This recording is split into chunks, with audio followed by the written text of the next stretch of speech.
Dad, can we talk for a second? I asked, holding my printed business plan in both hands like it was a fragile dream. He didn't look up from his steak.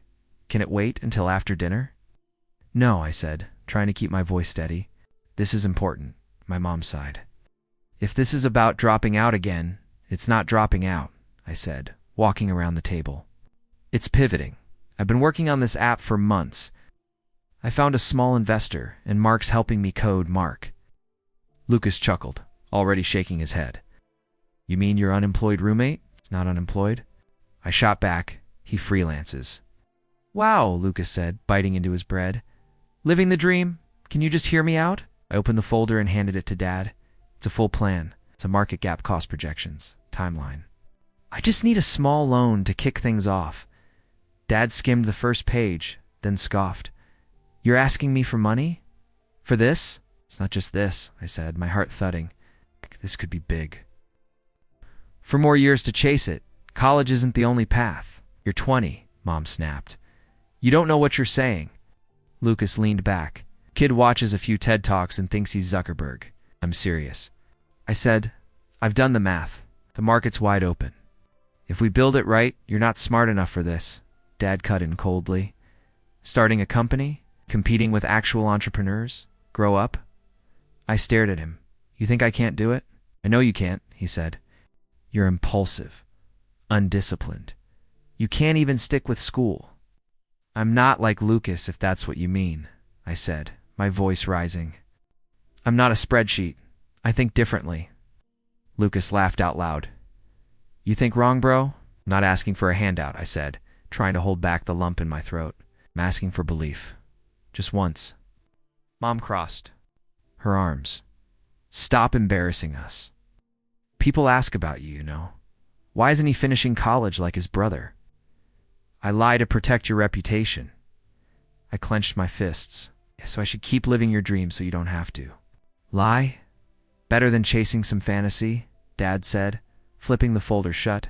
Then, without looking at me, he tossed it in the trash. I blinked. You didn't even read it, I whispered. Didn't need to. That was it. No shouting. No door slams. Just silence. I stood there for a moment, then nodded slowly. Where are you going? Mom asked. Out, I muttered. You're not coming back until you fix your attitude, Dad said behind me. I'm not coming back at all. Mark opened the door in his boxers, toothbrush hanging out of his mouth. What happened? Your couch still open? He nodded, stepping aside. I dropped my backpack and collapsed onto the floor, too tired to explain. After a minute, Mark sat next to me. They didn't go for it. They laughed, I said. Called me stupid wannabe. Said I couldn't do it. Mark looked down. Screw him. I stared at the ceiling. My chest felt hollow. Then I whispered, I'm going to make them regret every word. Mark tossed me a pillow. That's the spirit. We didn't say much after that. He turned the TV on low. I lay there in the dark, eyes wide open, hearing their voices on repeat. You're not smart enough. Stop embarrassing us. Just a wannabe dropout. I turned over and pulled the pillow tighter. If they thought that was the end of me, they didn't know me at all. You seriously gonna eat noodles again? Mark raised an eyebrow, holding up the crushed pack like it was gold. Gourmet cuisine, I said, cracking a smile. Only the best for two broke geniuses. We sat on the cold floor, laptops open, wires everywhere. Mark's studio apartment was more server farm than living space. Any luck with the pitch deck, he asked, slurping. I sighed. 3 rejections today. One said we had no clear path to profitability. Another just wrote lol. Literally, Mark chuckled.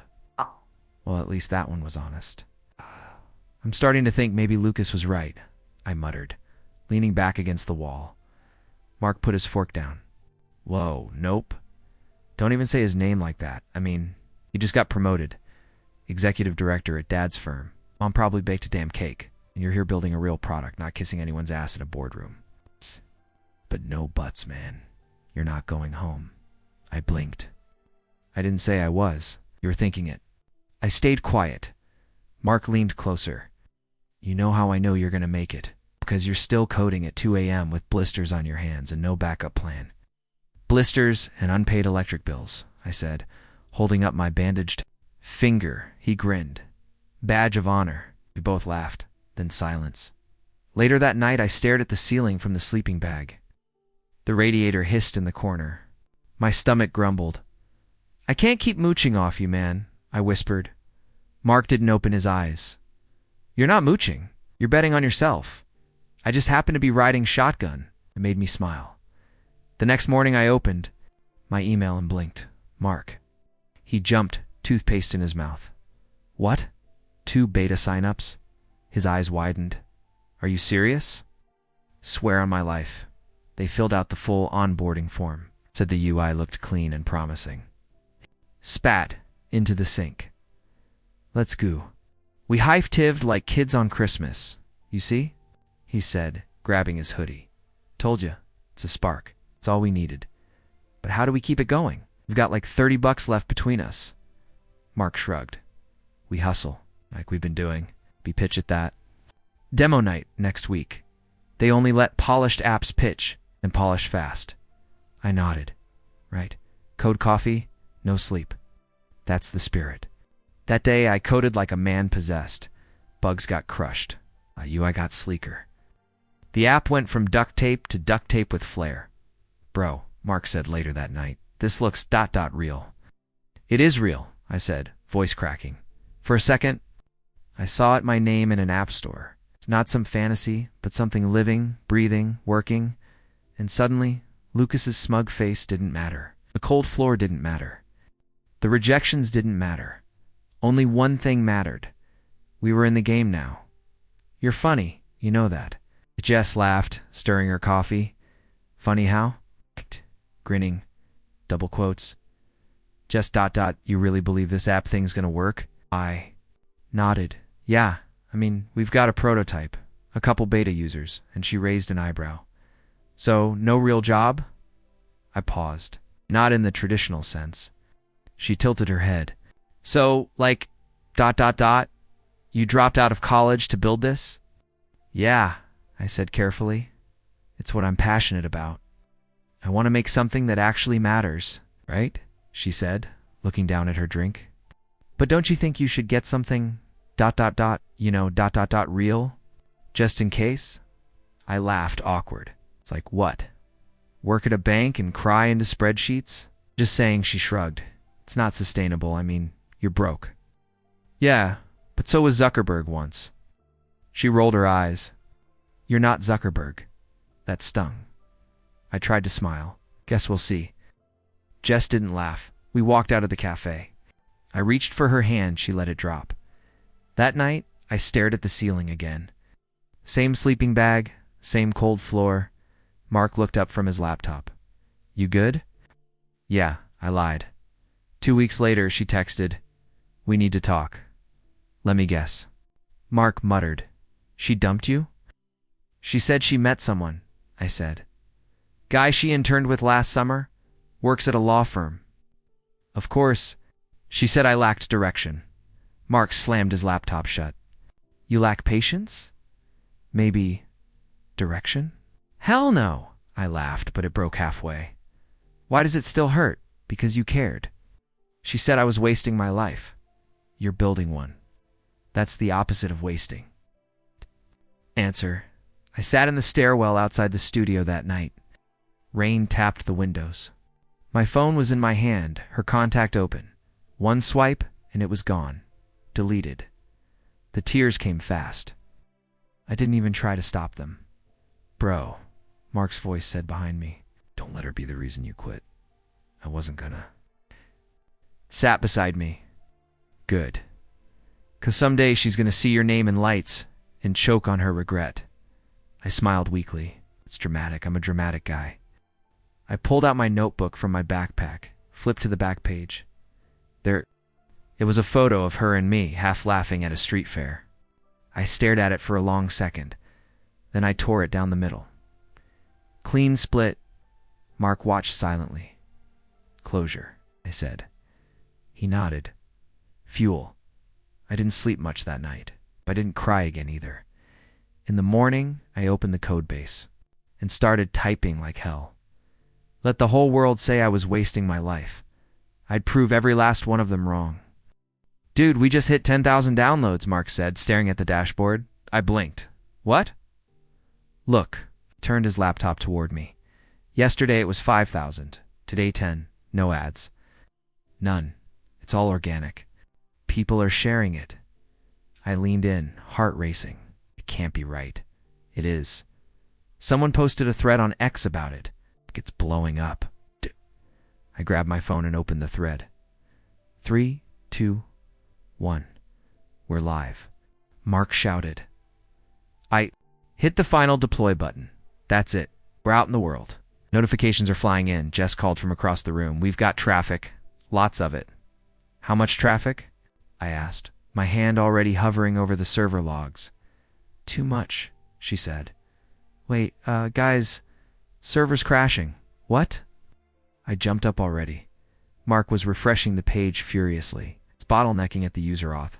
Layer on it, I muttered, fingers flying across the keyboard. Scale the instances, triple the capacity. Jess looked up, grinning. We're trending. Mark shouted, #1 on product hunt. And Twitter's going wild. My phone buzzed nonstop. Emails, mentions. Dim's Jess ran over, waving her phone. You're not going to believe this Seema Cross just posted about us, the actress. I blinked. She's got 30 million followers. She called our app life-changing. Mark whooped. We just got the celebrity golden touch. The notifications exploded. Did we just... I stared at the dashboard. Holy crap. Inbox is a war zone, Jess said. Divestors, reporters, people asking to join the beta. This is unreal. Mark clapped my shoulder. You did it, man. We did it, I said quietly.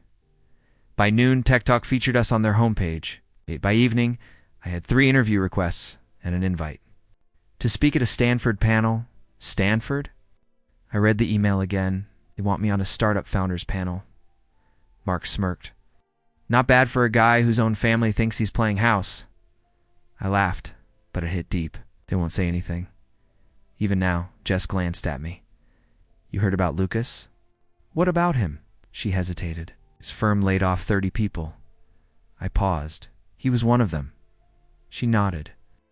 Yeah, been job hunting for weeks, huh? That's all you're gonna say? Mark asked. I shrugged. No one. Told me I guess they think I don't care, Jess said. Or they're too proud to admit you were right. I wasn't trying to be right, I said. I just wanted to be believed in. Mark pulled up the App Store on the big screen. Our app sat at #1. I took a screenshot and stared at it. This is enough. Am I going to rub it in? He asked. No. Let the silence speak. Jess smiled. That's growth. At night. I walked home alone. No applause, no parade.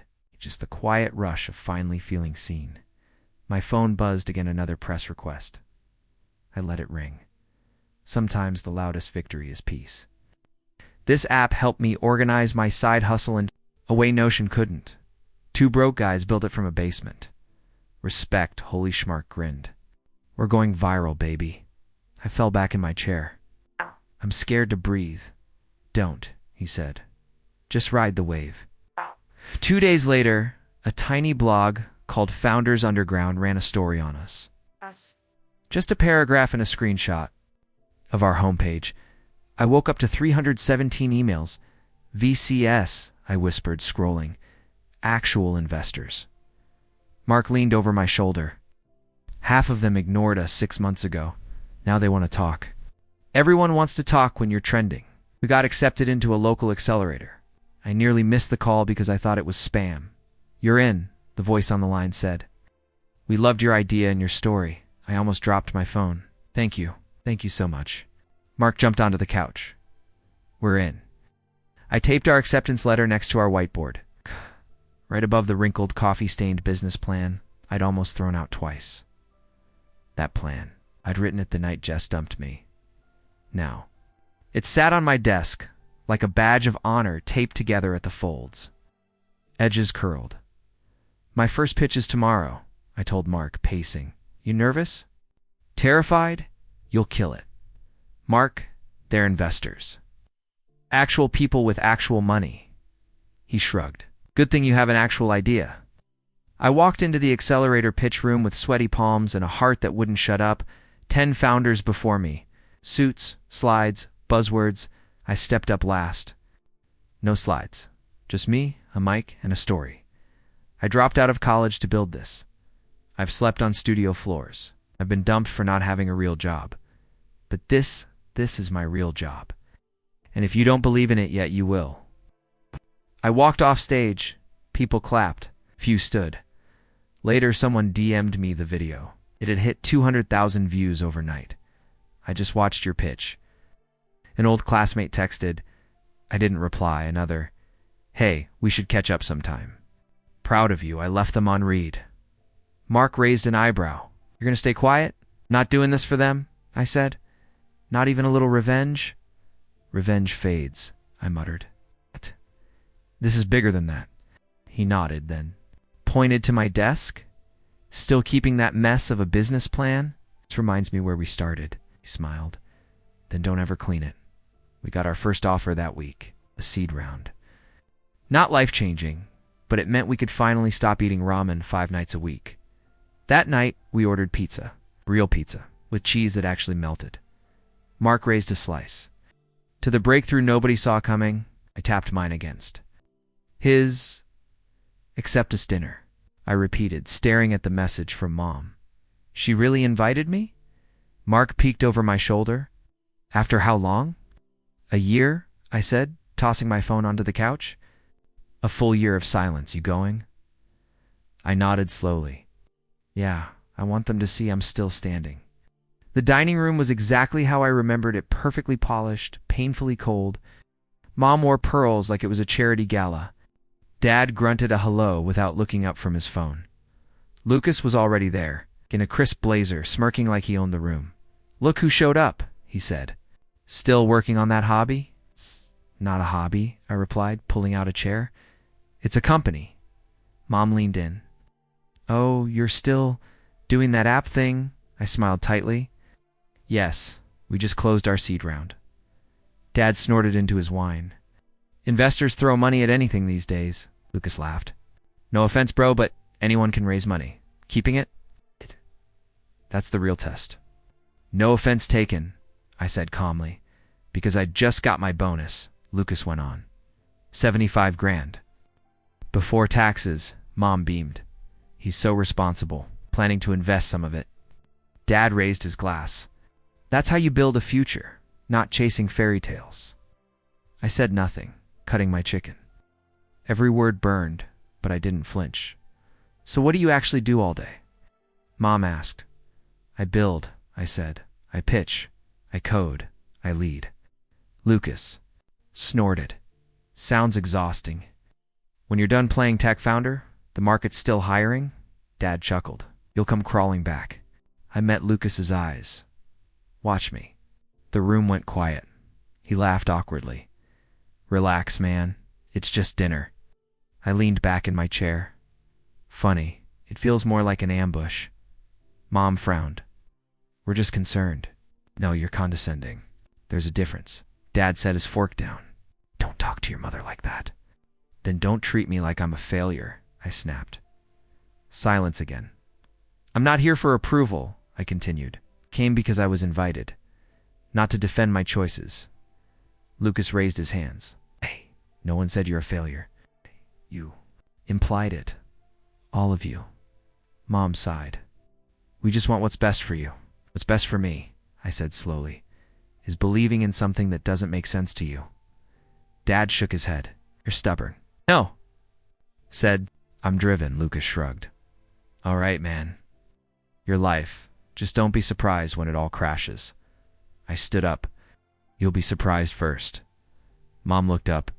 You're leaving already. I've got a company to run. No hugs. No goodbyes. Just the sound of forks clinking and my own quiet steps toward the door. Mark called when I got outside. How'd it go? I exhaled. They still don't believe. But you do, he said. Yeah, I replied, gripping the steering wheel, and that's enough. You sure about this one? Mark asked, squinting at the old brick building.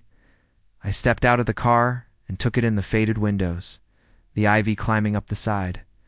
It's got bones. We'll gut the inside, keep the character. Mark nodded. Tech meets heritage. I like it. We'll build from scratch. Our way. No co-working spaces. No landlords. He grinned. Just us. By the next week, we'd closed the deal. By the month's end, we had desks, chairs, whiteboards, and 10 new hires. People who once laughed at my ideas now sent resumes with polite emojis and just circling back. In bold, I hired 2 of them, not because I owed them, because they were finally ready to believe. "Morning, boss," Donnie said, setting her laptop down. "Don't call me that," I muttered, sipping my coffee. She smirked. "Too late. You signed the checks." Mark slid over. "They're calling you boss now, big man?" I rolled my eyes. It's weird. It's true. By noon, I'd approved a new product roadmap and scheduled a strategy call with an angel investor. Half the team was huddled in breakout rooms, the other half tapping away like they'd been here for years. It felt surreal. I looked up from my screen and saw a notification pop up. LinkedIn. Message from Lucas W. I froze. Mark glanced over. "You good?" I didn't answer. I clicked the message. "Hey, hope you're doing well. Just wondering if you're hiring. Things have been a little rough on my end. I thought I'd reach out." My throat tightened. Mark leaned in. "Wait, is that your Lucas?" I nodded slowly. He blinked. "He really just asked you for a job?" I didn't respond. I just stared at the blinking cursor where I could type. But didn't. The moment stretched. I closed the tab. "You're not gonna answer?" Mark asked. "Nope, you sure?" I shut my laptop. "He told me to get a job." Mark waited. I added, "I got one. Mine." Ow. Before he could reply, my phone rang. Mom. I let it buzz twice before picking up. "Hey." She was already crying. "Honey, please. Your brother, he's struggling. He's not eating. He's just not himself." I swallowed hard. "Mom, can't you just talk to him? Offer him something? Anything?" He laughed when I said I wanted to build something. "Do you remember that?" Silence. He said, "Be realistic." Over and over again, he said. "This world isn't for dreamers. Honey, people change." I closed my eyes. He hasn't even apologized. I thought maybe you'd want to help. You've got so much now." I opened my eyes and looked around the office people, building something I fought for every day. "Mom," I said quietly, "he told me to get a job." She sniffled. I know. "I got one," I said, my voice steady. "Mine." I hung up. Mark didn't say anything. Just passed me a water bottle. "Thanks." He tapped the side of my desk. "Not revenge," he said. "No," I replied. "Just growth." Outside, the sign company was installing our name over the door. I walked out and watched them screw the last letter into place. This was mine. And I didn't know anyone a damn thing. The mic felt smooth in my hand. I glanced out at the sea of faces under the red TEDx letters. My heart was thumping, but not with fear, just energy. I took a breath. "My name is Noah," I began. "I used to believe I was a failure." Pause. I was told I wasn't. Man enough? That dreams were for the rich. I should just get a job and be grateful. It's scattered nods. Someone leaned forward. But I learned something no one could teach me in a classroom. Sometimes you build your own table because they won't give you a seat at theirs. The crowd went quiet. Then someone clapped. Then more. I shared my story, my rejection, my lowest moments, the couch surfing, the ramen dinners, the self-doubt, and the rise. Not revenge. Just growth. And if anyone's ever told you you're not enough, I said, remember, that's their limit, not yours. When I stepped off stage, Mark was grinning. "You crushed it." I laughed. I blacked out after the first sentence. "You said build your own table. You know that line's going viral, right?" I shrugged. "If it helps someone, it's worth it." By the next morning, the video had hit 1 million views. By that night, 2. Then I got the text from Donnie. FYI, Jess shared your TEDx on her story, with crying emojis. I stared at it. Mark peeked over. You okay? I nodded. Yeah, just full circle. Mom called twice that week. Left voicemails. Noah, I'm so proud of you. I saw the video. You were so brave.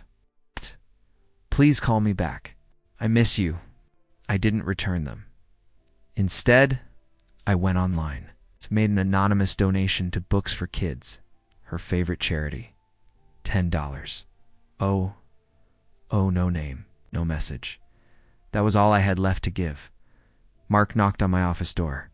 You're going to want to see this. Looked up from my laptop. What's up? He tilted his phone. You're trending again? Someone made a TikTok of you walking on stage, too. Started from the bottom. I laughed. Please tell me they didn't use the crying Jess clip?